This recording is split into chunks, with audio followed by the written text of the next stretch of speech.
an original MCM production.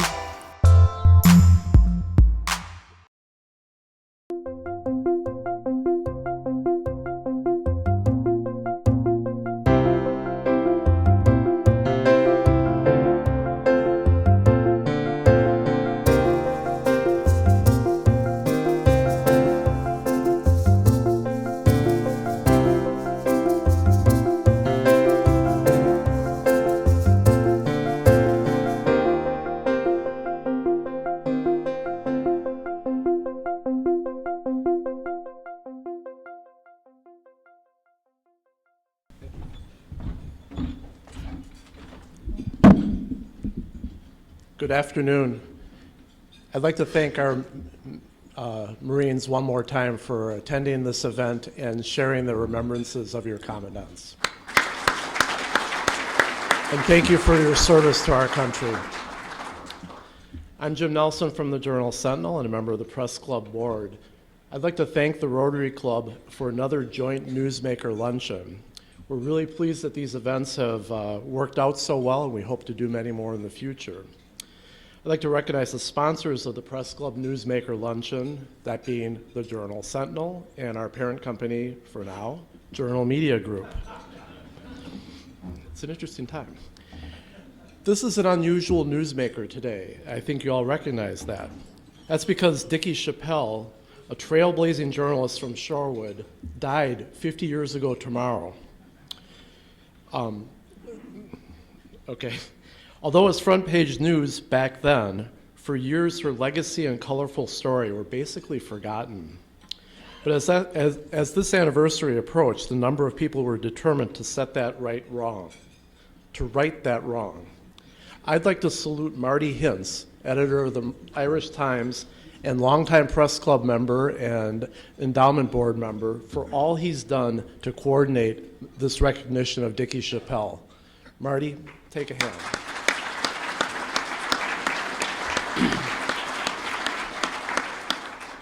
To help us explore the life of Dickey Chappelle, we're joined by Marianne Lazarski. Why don't you guys come on up? Whose documentary about Dickey airs tonight on Milwaukee Public Television. Also with us is John Garofolo, whose book about Dickey was just published. And finally, my friend Meg Jones, the Milwaukee Journal-Sentinel's own Dickey Chappelle, many of you have heard Meg speak before. Meg has reported from combat areas and covered made 8 different trips overseas. And why don't you join us at the table here? Let's start with Marianne, who's going to give us a sneak preview of her documentary. Thank you, Jim. First, I'd like to thank the Milwaukee Press Club and the Shorewood Historical Society for underwriting our project. We can't do these types of programs without that type of financial support.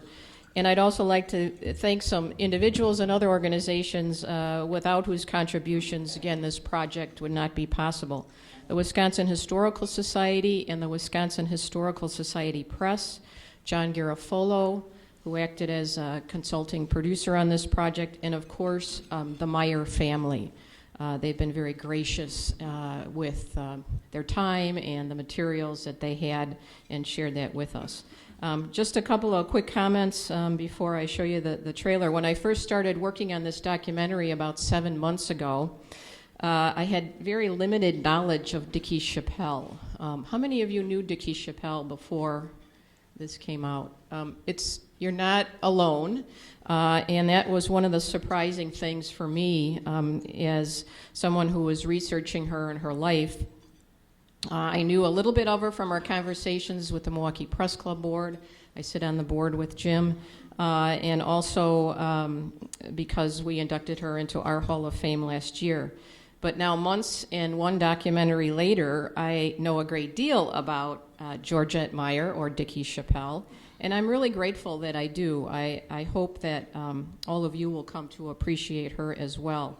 I probably could have produced a 3-hour documentary on her, given the amount of information there is out there and everything there is to tell about her. So for now, you're going to see a 4-minute sneak peek, if you will, of Behind the Pearl Earrings, the story of Dickey Chappelle.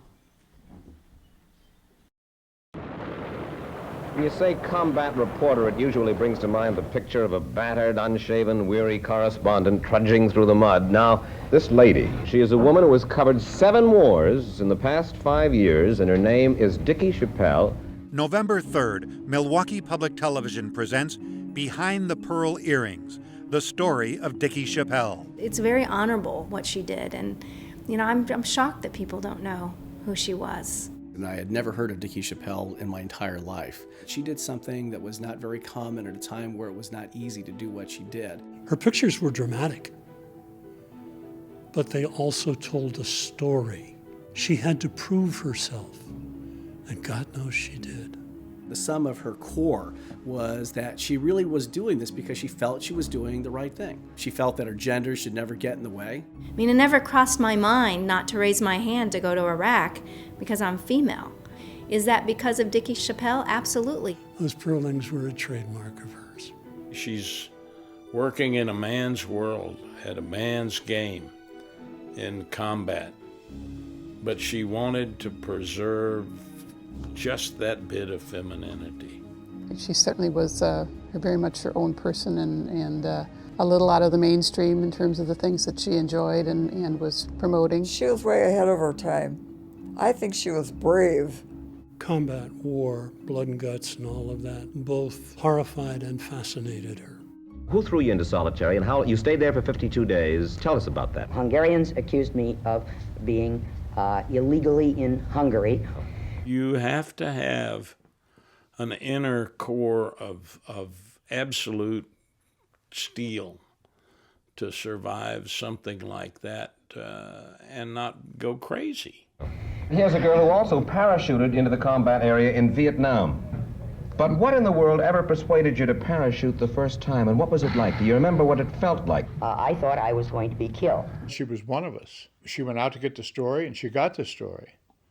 And there was no BS about her. I mean, there was no hand-holding. Having a camera does provide that sort of sense of mediation. You're out of the moment because you're focusing on something else. And so I think that the focus probably helped her continue to move forward. Camera was probably her shield. She was a respected photojournalist and comrade who wore her love for the Marines on her sleeve. She was more of a Marine than a lot of Marines were. Milwaukee's pioneering female journalist, who was the first female American war reporter killed in combat. I remember my dad receiving the phone call and sitting down and, sort of that sense, well, he had always been afraid that this would happen, and it finally happened. I don't think any journalist goes to war to die. It's, you go to war to survive it, but not everybody does. That was such a shock. Such a shock.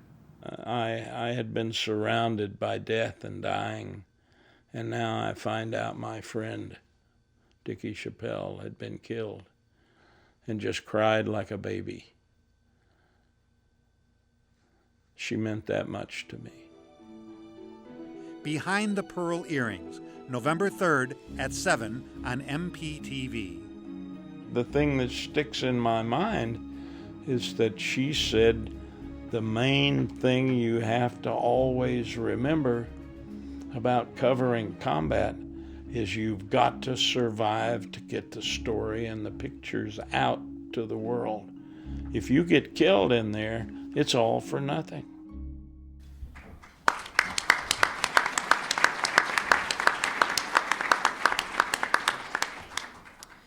When I went to Washington, D.C. To actually interview John, who was there at the time, I ended up picking up a dog tag, and of course it has Rosie the Riveter on it, but behind it, it says, "Never underestimate the power of a woman." And I think we should have one made that says, "Never underestimate the power of Dickey Chappelle."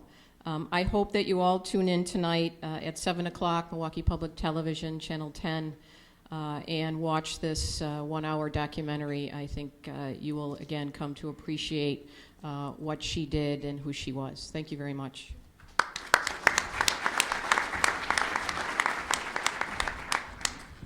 Great work, Marianne. It's a powerful, engaging program, and also as a testament, if you think about it, people who covered combat in that time, they used cameras with film. Imagine all the logistics now. I mean, we have it so easy to transmit pictures and video and so forth from our phones and so forth, but the logistical challenges are amazing that she had to endure.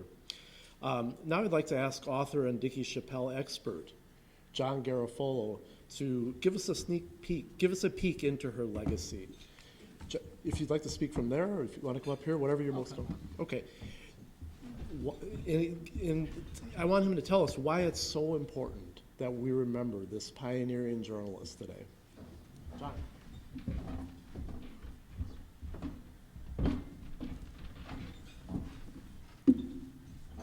Thank you, Jim.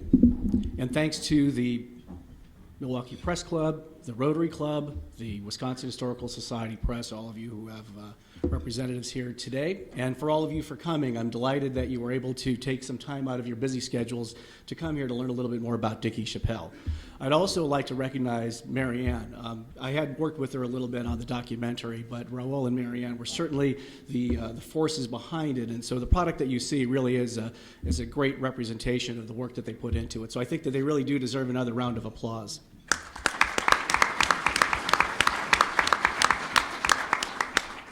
And if I may, before I answer Jim's question, I would also like to recognize Martin Hintz, because I've been working on this project for 24 years, and I can tell you that other than perhaps the folks at the Historical Society who were well aware of Dickey because they had her archive, there was almost nobody that really cared about Dickey Chappelle. And Martin was one of the first people that cared about Dickey Chappelle that took action. And so a very, very large reason why we're all here today is legitimately because of Martin. And so I'm very, very grateful for your efforts. And certainly it's not easy being one of the few people standing out on point when you turn around and there's nobody behind you. So in this case, I'm grateful that I was able to look over and I saw Martin out there. And in fact, sometimes he was pulling me along. So thank you very much.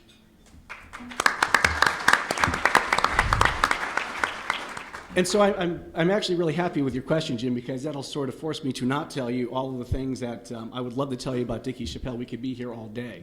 And certainly nobody really wants that, I'm sure.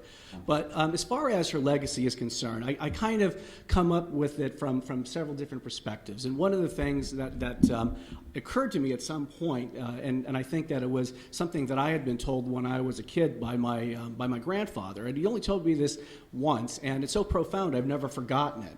And that is that there's no such thing as men's work or women's work. There's just work. And so I think that in some respect that typifies exactly what Dickey Chappelle's sort of motivation was. She just wanted to do something that she felt that she was passionate about, she was capable of doing. She worked very, very hard to become knowledgeable about the military. She worked hard to stay in shape, and she did it for a long time.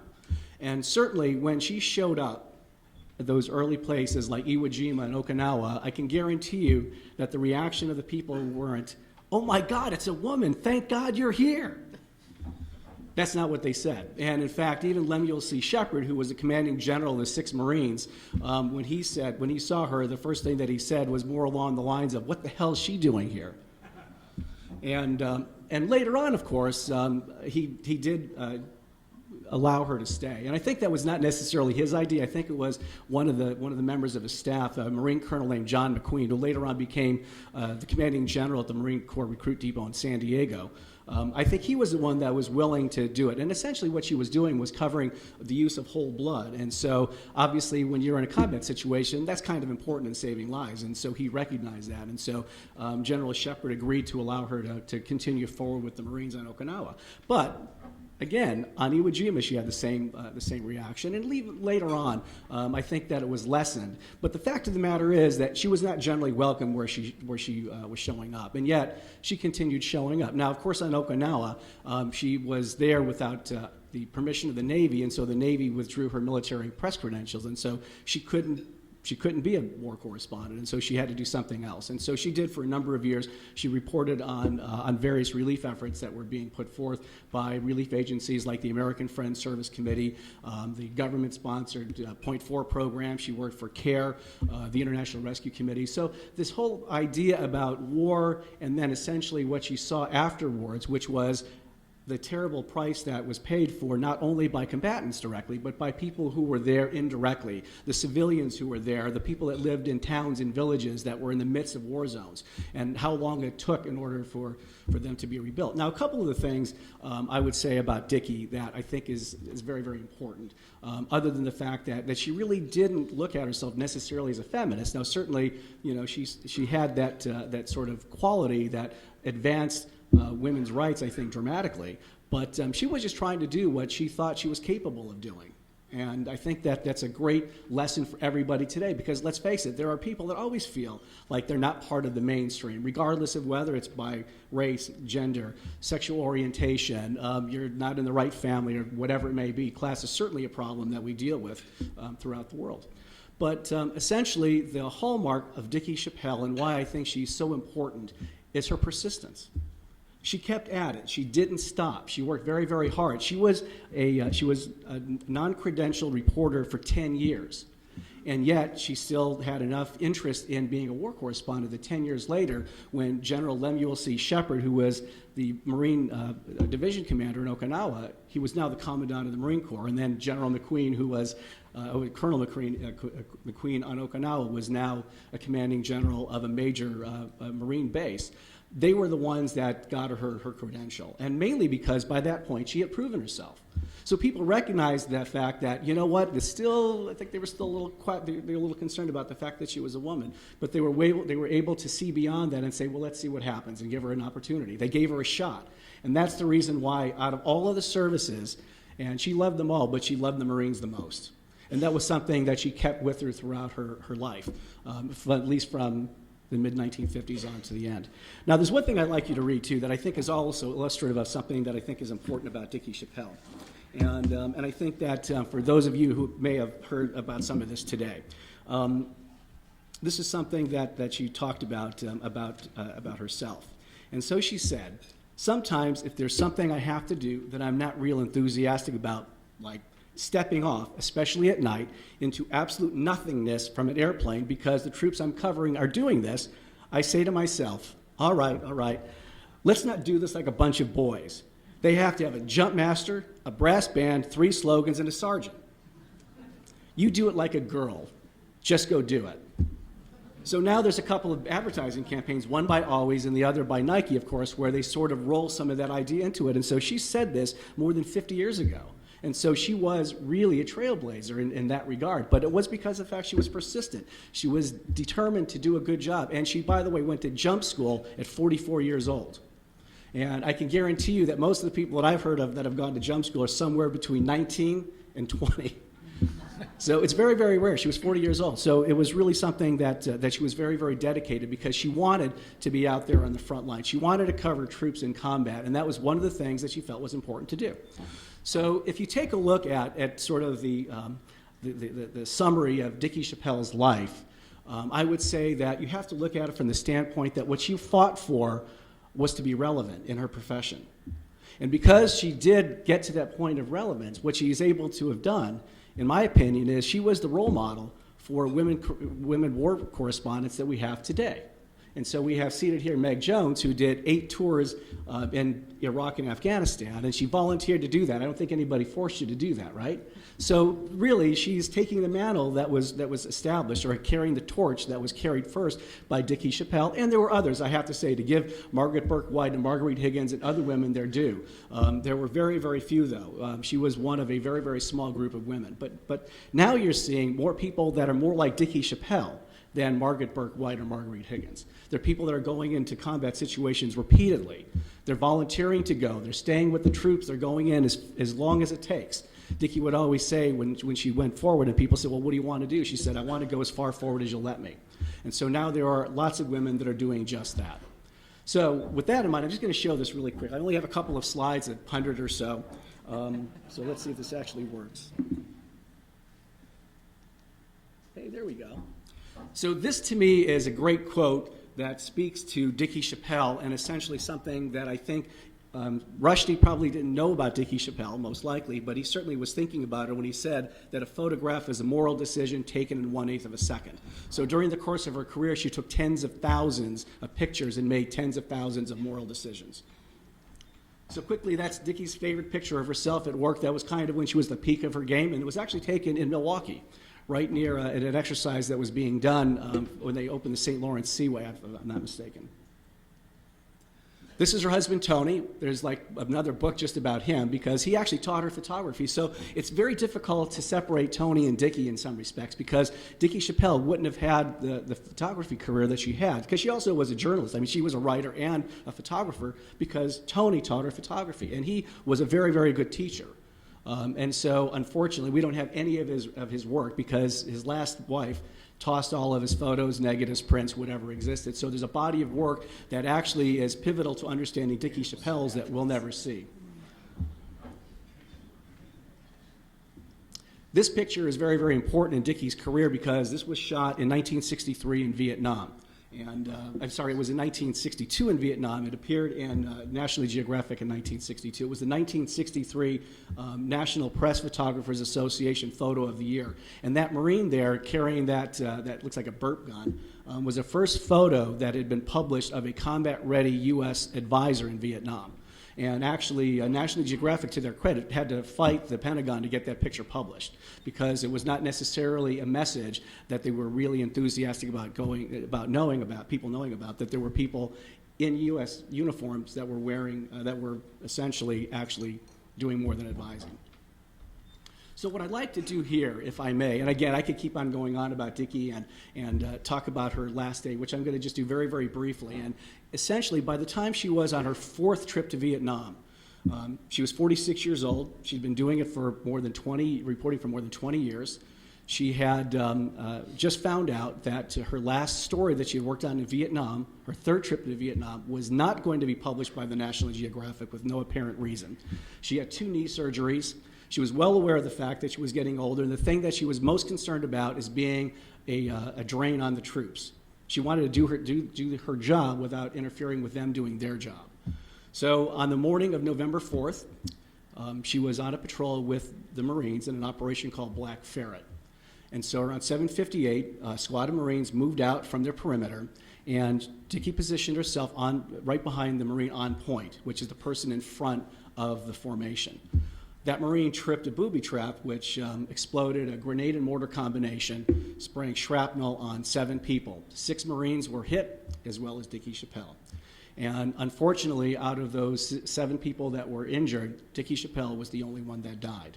And so essentially, because of the time zone change, tonight around 7 o'clock, between 7 and 7:20 local time, is the time that we would probably look to as that moment in which Dickey Chappelle, 50 years ago on that battlefield, was facing her last moments.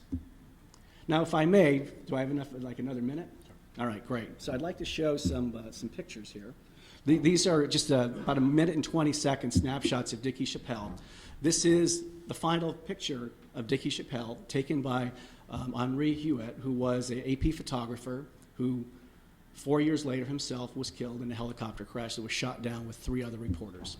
So that work is very, very dangerous. That's a shot of Dickey that was taken by a Navy lieutenant named Harold Meyercourt, who died shortly after Dickey did a story on him, which did eventually run in National Geographic in 1966.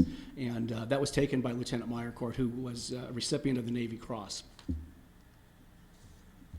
So this is just a little montage of her photos, which isn't working the way I thought it would. There we go.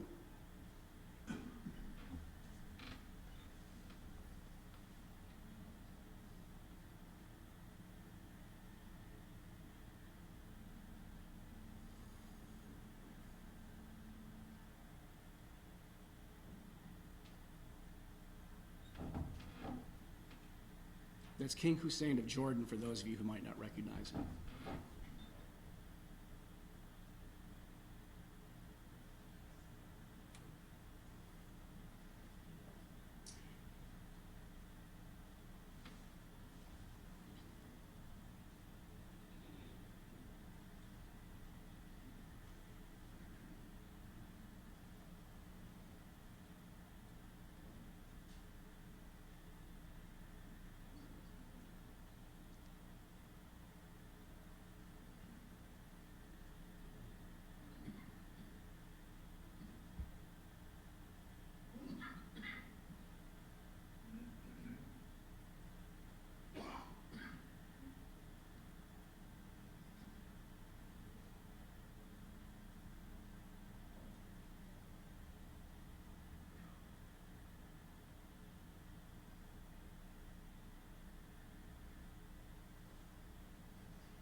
a 1964 selfie.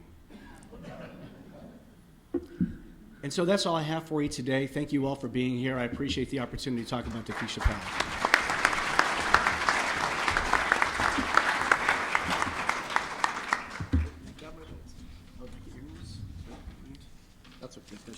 That's mine. Okay. Thank you, John.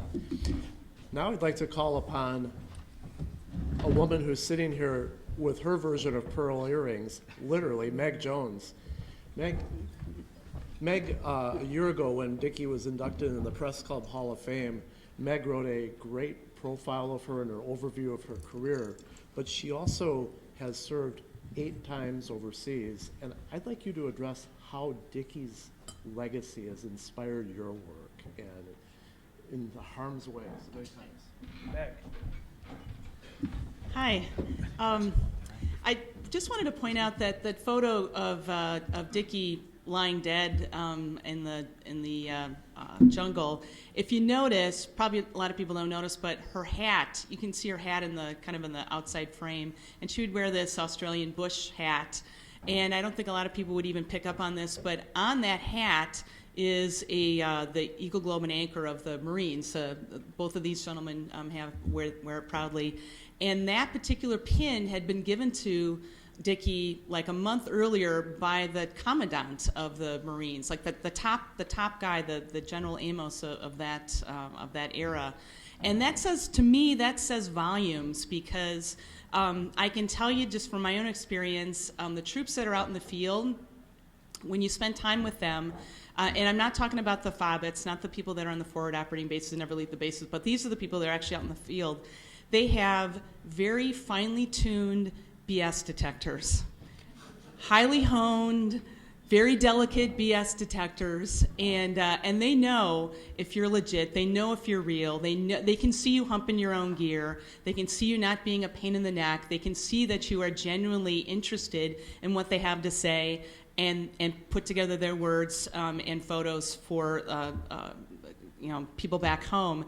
So that tells to me that illuminates very, very much to me what Dickey Chappelle meant, because it wasn't so much the readers back home, the folks that were reading her stuff, that really gave her the highest compliment. It was the Marines that she was with. So I can say that I had known of Dickey Chappelle for many, many years. And I can't say that I was actually thinking about her every time that I would go to Iraq or Afghanistan, but I do know that it was women like Dickey that I was standing on their shoulders, just as I would hope the next generation of combat journalists, which I'm sure there is going to be another generation of combat journalists. I'd like to say we're not going to have any more wars, but I don't think that's going to happen.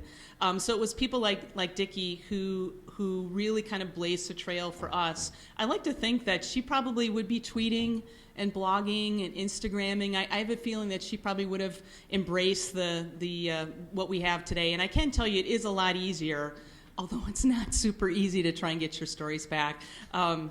From the field, it is kind of difficult. It's not that quick, but at least I don't have to soup my film and make a print and get it some way back. So I've got the utmost respect for Dickey Chappelle. I'm sorry she died. I would have loved to have been able to call her up and talk to her as a 80-some-year-old woman and say, tell me about what it was like over in Vietnam. I'm heading over to Iraq right now, or I'm heading to Afghanistan. I'd like to get your thoughts. That's all I have. I don't have any prepared remarks. Sorry about that. I'm just going to go sit back down.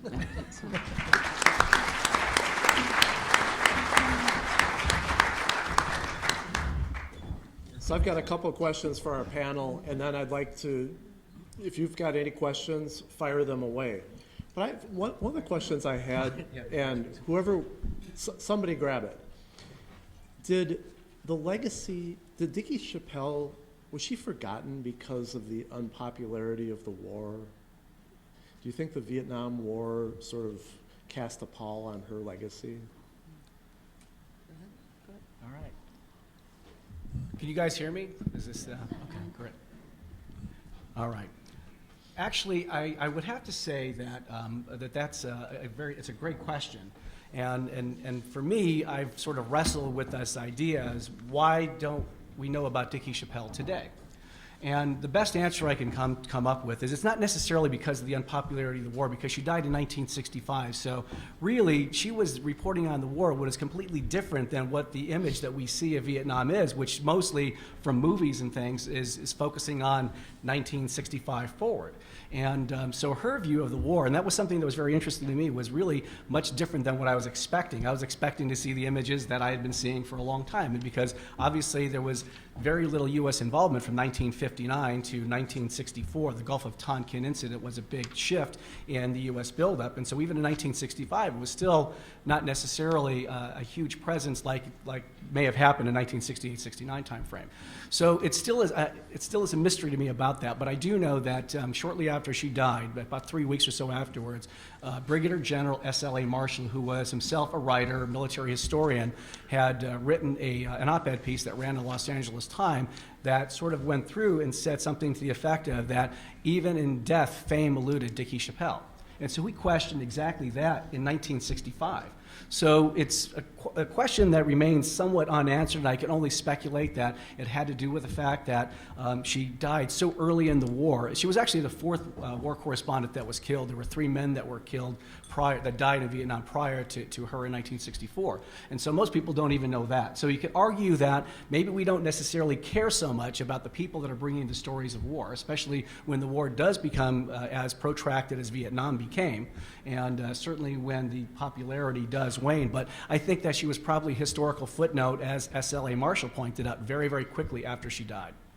Her niece addresses a little bit of this in the documentary. We talked a little bit about whether Dickey was going after fame, or was it just kind of fame maybe followed her a little bit as she did what she did, and why don't people know her? And maybe it's because at the beginning of her life she had a lot of different names, which you'll find out in the documentary. But she was also very supportive of the military, maybe more so than the war, but she was very outspoken about the war as well. But I don't know, it is a little bit of a mystery. Even her niece didn't quite grasp why so many people don't know about Dickey Chappelle. And even as youngsters, I talked to a nephew as well, and they were kids when Aunt Dickey would come to visit. But she said it's now that so many years later, 50 years later, that they're actually appreciating who their aunt was. Because even back then it was like, well, okay, she did this, but it's now that information is coming out about Dickey and John's book and Marty's interest in her and the documentary, that they're now realizing, wow, she was really something that they didn't realize that back then. One of the things that I've learned is that there's various moves afoot to, not just within the Milwaukee and Wisconsin and the veterans community and the journalism community. There are efforts to create screenplays, and this we could be. Are we going to see the story of Dickey Chappelle on Netflix or on the silver screen someplace?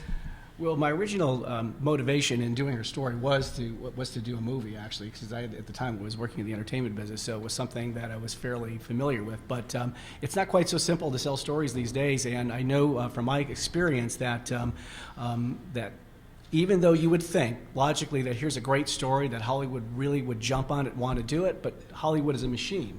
And there's already tons and tons of movies that are in the pipeline, and truthfully, still to this day, there still is a bias, I think, with women actresses. They still don't necessarily make the same amount of money as men. They still get sort of pigeonholed into certain types of roles that people in Hollywood really want them to play. And so I think that's been an ongoing problem. And unfortunately, I think the other challenge has been the fact that nobody knows who Dickey Chappelle is. How many people have ever heard of Philippa Schuyler? She was the second woman, you would know, yeah. She was the second woman who was killed in Vietnam. Now, she was not killed in combat operations. Her helicopter just crashed, and unfortunately landed in water, and she couldn't swim and drowned. So she was killed as a result of her reporting on the war in Vietnam, but she was not a combat-related casualty. But people don't know about her, and so I think that there's the fundamental conundrum about who we sort of invoke with the mantle of hero or who's famous, you know, and I think that's part of the problem, that she just didn't get that mantle of fame that people automatically say, we've got to do her story. Now, I do know, just as far as other issues, that Lindsay Addario's memoir that just came out last February called It's What I Do was optioned by Steven Spielberg, and so he's planning on making it. But there's a great quote that I heard from at the time, a well-known producer who said, if press releases were dollars, we'd all be millionaires. And so many movies that are put in development never see the light of day. So we can only hope in this case, because I got a lot invested in hoping that somebody will really care about Dickey. Questions? We've got a few minutes for questions. Yes, sir. There's a picture of her carrying an automatic weapon. We always saw a knife at her side. Is it common for reporters to carry weapons in combat? No, right now under the rules now, the embed rules, we're not allowed. You have to sign these rules when you go to be an embedded reporter, and you're not allowed to carry a weapon, which I'm fine with. I mean, I go deer hunting; it's not that big of a deal for me. But if you are, then you're no longer an observer; you're a possible combatant. So we're not allowed. Also. We're not allowed to have alcohol or pornography because the troops can't in Muslim countries. So there's like a whole list of rules that we. But conversely, though, they can't censor. They can't look at any of our reports or photos ahead of time, which is something that Dickey would have had to endure during World War II. By the time Vietnam came by, then they didn't have to submit all of their stories and stuff to a censor first.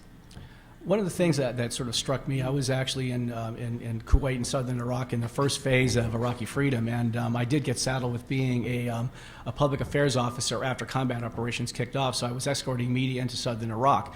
And I was shocked, I mean absolutely shocked with what I was finding when these folks were coming up, because they were just starting to do embeds, but it was more informal than formal, and they were not carrying any protective equipment at all. I mean, they were showing up dressed like they just came out of, you know, where they were coming out of, Los Angeles, Houston, New York, wherever it might have been, and just driving in whatever car that they were renting. A lot of times they were identifying themselves as journalists, which was a very bad idea, unfortunately. But they didn't realize that. They didn't understand what the rules of engagement for journalists are, and neither did necessarily we. And I remember that in going through my journal, looking at April 15th, which was 25 days after the start of the war, that I noted that there were 13 reporters that had been killed. Yes, sir. It might be in the film tonight when we watch it, but could you give us an idea what is in her archives? How many photos do you have, and where are they now stored? Are they in the Military Museum in Madison, or where are they? Well, a lot of her materials are at the Wisconsin Historical Society, and so there are dozens of reporter notebooks, sympathy cards that people sent after she died, to letters that she wrote to her mom, all kinds of correspondence, all of her press cards, press credentials, passports. So I know that the Historical Society in Madison has a tremendous amount. However, I also know that the family still has a lot of her things, her uniform, things like that, you know, privately as part of their, you know, they keep pulling things down out of the attic, and they're hoping to send a lot of this material somewhere, whether it's to the Historical Society or somewhere else, to preserve it. Anybody else? Yes. I know there's going to be a memorial service. Yeah. I'll announce that right now. Yeah. That was. Is there going to be at Forest Hill Cemetery? Yes. Is there going to be any tribute to her here at the War Memorial? Any plaque, any mentions, anything? I don't know about that. A tribute or a plaque commemorating her here at the War Memorial. I do know that at noon, November 12th, a week from Thursday, at Forest Home Cemetery, there's going to be a service and a wreath laying in her honor, and all are welcome to attend that. Martin. Jim, I'd also like to mention a thanks made for your hard work. Tomorrow, from Wisconsin is, okay, Jim. Tell it, Marty. Well, okay. Tomorrow, throughout Wisconsin, these guys are jumping on my ending. Any other questions? Going twice. Tomorrow, throughout Wisconsin, a proclamation has been issued by Governor Scott Walker, Mayor Tom Barrett, County Executive Chris Abele, declaring tomorrow as Wisconsin Combat Journalists Day. I will spare you from reading the entire proclamation, but this shows how seriously our elected officials have taken this momentous anniversary and how they are taking that opportunity to salute people like Meg Jones and Dickey Chappelle for their service to our country and to the world of journalism. And for that, I thank all of you.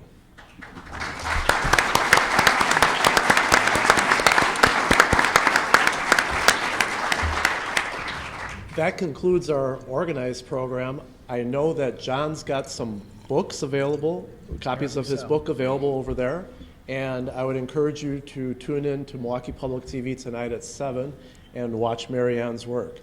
Thank you again for having us, and we hope you enjoyed the program. Congratulations, by the way. Thank you. Thank you. I just told Mary Ann I got my DVR set. I'm all excited. Unfortunately, I can't do it. I've got an event tonight at 7, so those mean people. The publisher got me working like Thank you, Jim, Mary Ann, John, and Meg. We appreciate the presentation on the 50th anniversary of Dickey's death. Don't forget to watch it tonight. We also want to thank again Sergeants Jefferson and Watson.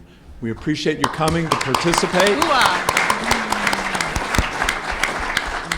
And we appreciate your continued service. So, Rotary is an international leader in the efforts to eradicate polio. In the last 30 years, we have immunized over 2.5 billion children, and as a result, the disease has almost been eliminated. World Polio Day was celebrated on Saturday, October 24th. I hope all of you had a chance to read Mary McCormick's op-ed piece in the Milwaukee Journal-Sentinel that Sunday. And so on behalf of all of our speakers, we'll be making a donation in your name to the Rotary Foundation to purchase 50 doses of vaccine, bringing us closer to our goal of a polio-free world. A few announcements. Following our adjournment, recruitment and admissions will meet in room 413. History and current events meets in room 411. Next week, November 10th, GRAFE team leader Pat Cresson will join us to share the vision and outline the work ahead to complete the Lakefront Gateway Plaza that was just announced. Finally, don't forget to sign up for the Thai Rotarian Tour and the volunteer event on your way out today. With that, we are adjourned.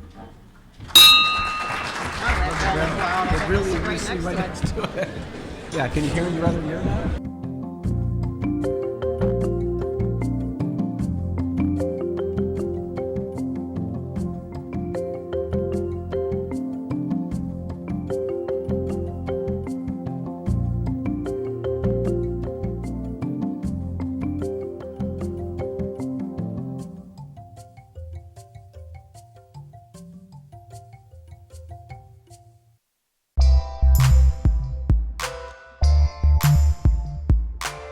An MCM production.